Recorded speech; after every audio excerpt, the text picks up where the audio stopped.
Et on retrouve notre expert Antoine Fraisse-Soulier. Vous allez nous présenter un actif et le passer à la loupe.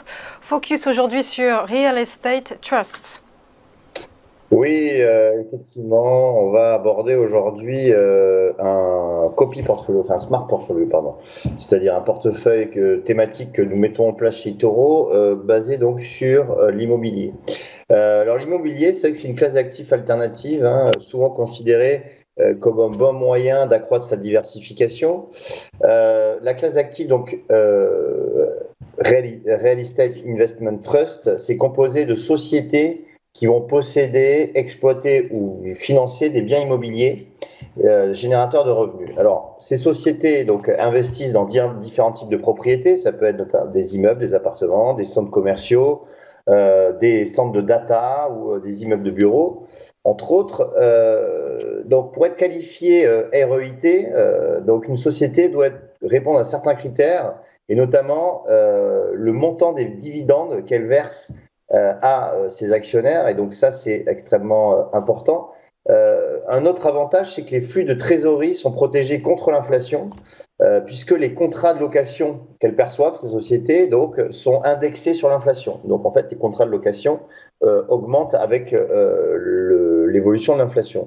Et puis les marges bénéficiaires sont aussi très importantes, hein, c'est une des plus importantes des marchés américains du S&P 500. Ceci étant, la contrepartie, c'est que les niveaux d'endettement de ces sociétés sont très élevés. Et donc, du coup, en période de remontée de taux, c'est un désavantage. Alors, lorsqu'on regarde un petit peu le portefeuille enfin la composition, pardon, de ce portefeuille, on voit qu'on est sur essentiellement des sociétés américaines. Alors, ces sociétés ne vont pas vous dire grand-chose peut-être, puisqu'elles ne sont pas très connues du grand public.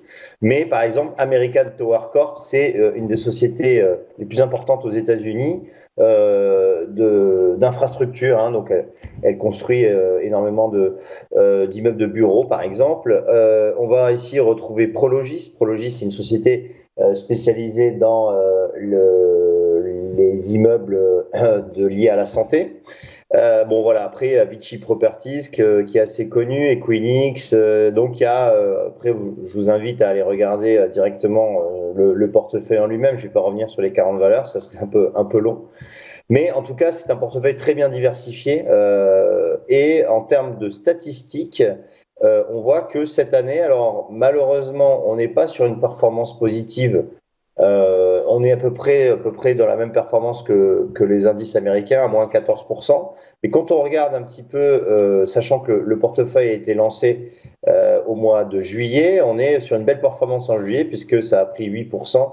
Et là, en septembre, ça prend 4%. Donc, c'est un portefeuille qui eh bien, suit quand même la tendance et surperforme les marchés. Sinon, le ticket d'entrée pour entrer dans ce portefeuille Real Estate Trust, c'est donc $500. Donc, c'est un ticket d'entrée qui est très abordable. C'est pour cela que nous avons déjà 354 investisseurs d'eToro qui ont déjà investi donc, dans ce portefeuille, qui est donc une classe d'actifs alternative, cette classe d'actifs donc d'immobilier de bureau.